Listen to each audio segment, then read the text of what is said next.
Hello everybody, and welcome back to the Bayonetta 2 walkthrough.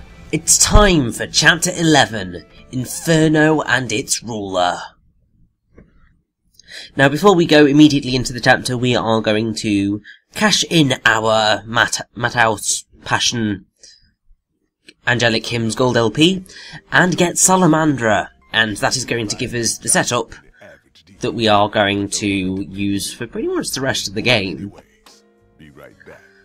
Because it's an excellent way of getting good combo points, and also kind of once you've kind of got the timings down, it's really helpful in general.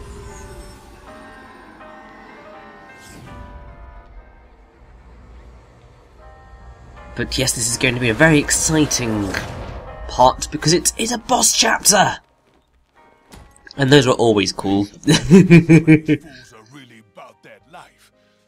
Working overtime to knock this one into shape. Off you go. So there we go, we've got our chainsaws. We've also unlocked the ability to get the platinum ticket, which is the single most expensive item in the game. Will we be covering what it does? Well, hopefully, but we certainly won't be doing that in the main portion of the walkthrough. That will be left until the extras. Because it's like something like 999,999,999 halos. It costs a ridiculous amount, and it is one of, if not the hardest challenge in the entire game. Because basically, there are 2 or 3 challenges that I'd say are the hardest possible option in the game. One is the platinum ticket. One is completing all of the witch trials, which you unlock after completing the game, and also completing, well, just beating in general some of the verses on climax at their fullest kind of difficulty. However, considering that doesn't unlock you anything other than halos, there's only kind of 2 real challenges that you need to do if you want to complete everything.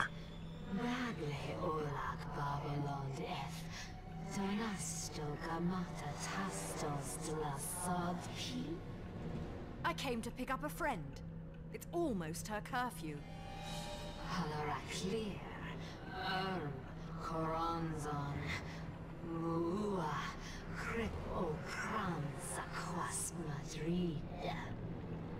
Tilgav rivs Admach, and Gefa, Zax Katsp, Old Und Uklin. Babylon Apakna Niso, Nene Banglasti Founds Nunkf, Prinsar.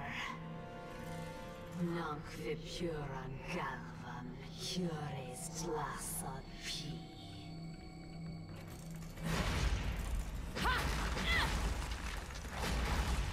Are you still going to forgive me my trespasses now? What are you going to do without your precious palace? Zakar Nunkf, his Umbra Coronzont. Kassam Nunkf, Baboan Eran Madama Butterfly. Nikma Pai, Las Madama Butterfly. Matba Katzba, Zordo Unf, Zornzava Unzan. Good thing the 3 of us girls enjoy a good catfight.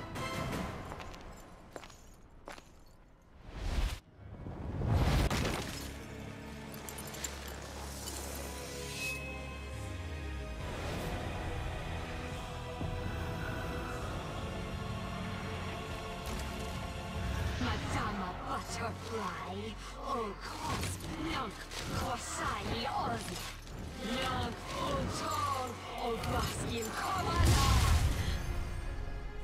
I don't know what you did to piss her off, but whatever it was, nice.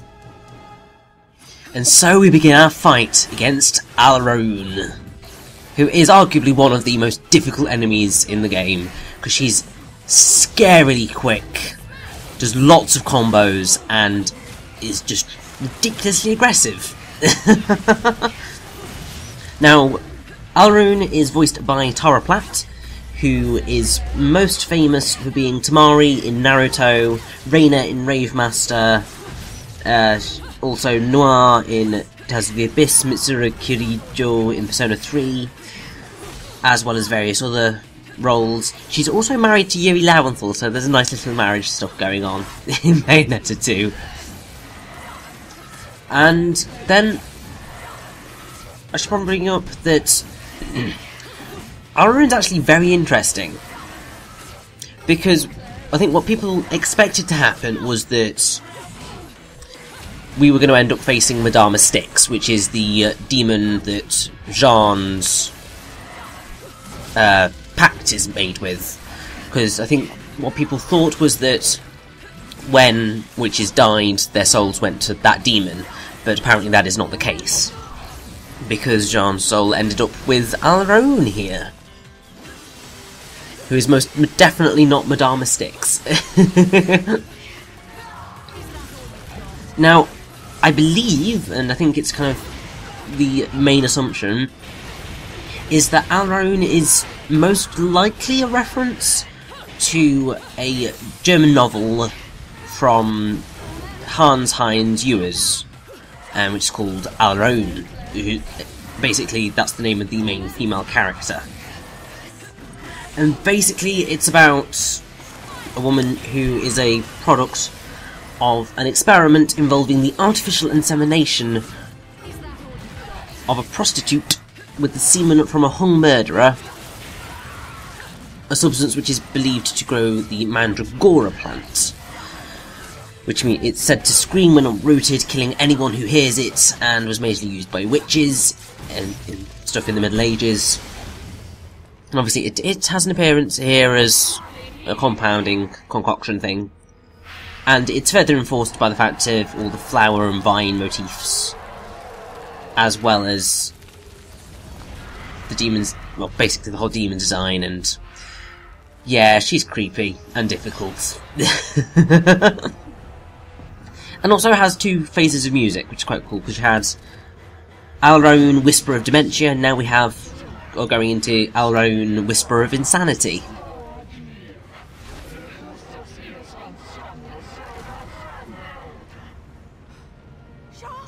And right there is Jeanne.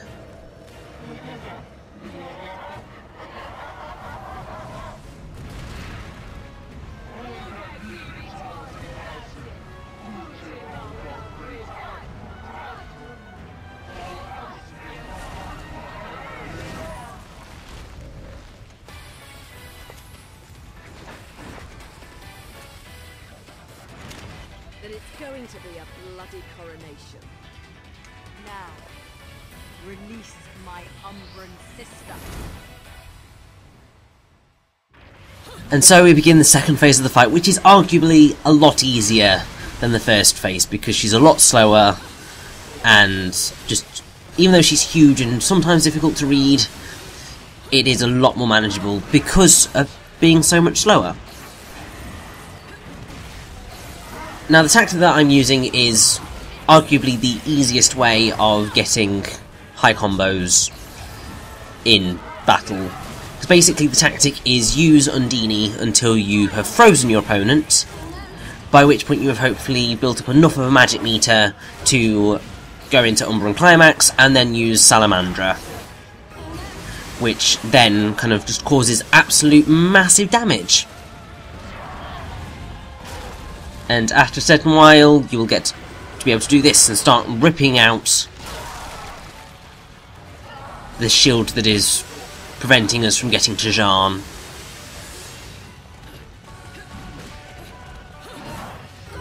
It's a really cool fight, I have to say. It's excellent. It's just really difficult. Trying to get a platinum on this was quite the challenge, because I fail miserably at these bosses, because, I don't know, I think because they are so quick, and I guess my reactions aren't quite as on point as they probably could be, but still.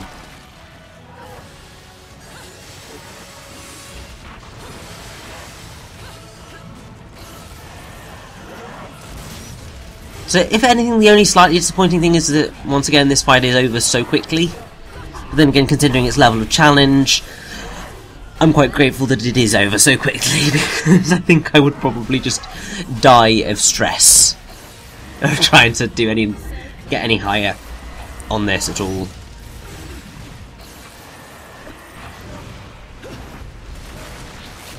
The one majorly annoying thing, however, is that, once again, we don't get to exult in our victory over this demon.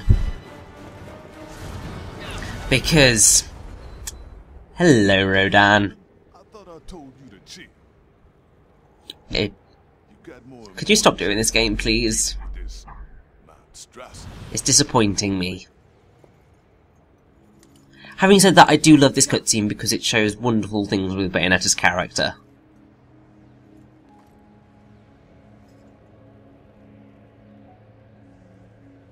Jeanne, get up. You're going to be late. Jeanne, it's time. Get up. Please, Jeanne!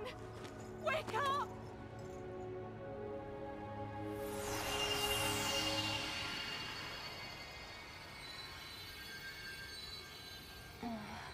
Jeanne! Cereza. What do you need? A wake-up kiss or something?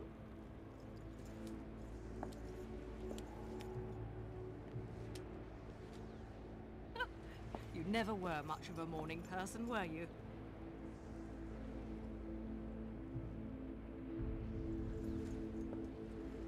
This is... Cereza. You came here to rescue me? Are you insane? You took the words right out of my mouth. Let's go.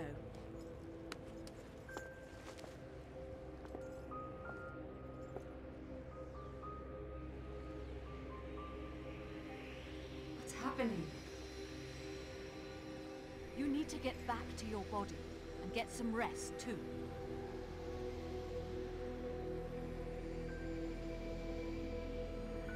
Be careful, Cereza. Something big is going to happen to our world. I know. Just go home. And no stopping or turning around along the way.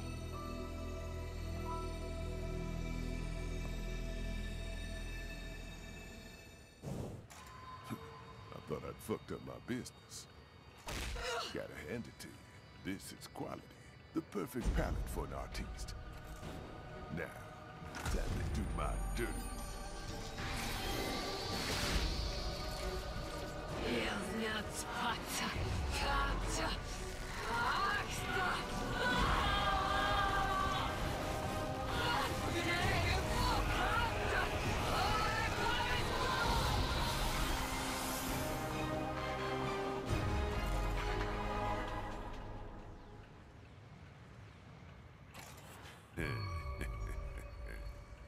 So that's how that works.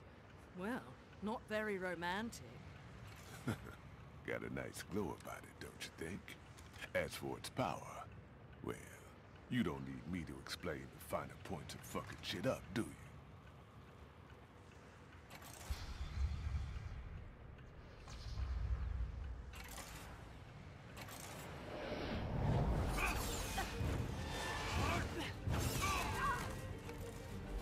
Little one!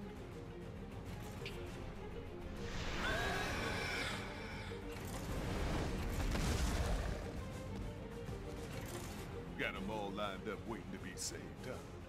Don't forget about your new toy.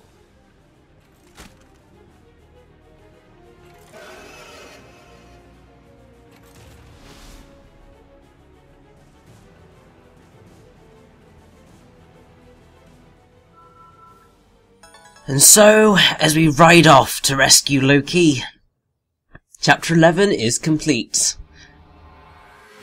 And we get a new toy! Which is some wonderful whips, which are a lot better than Cultradra from the first game.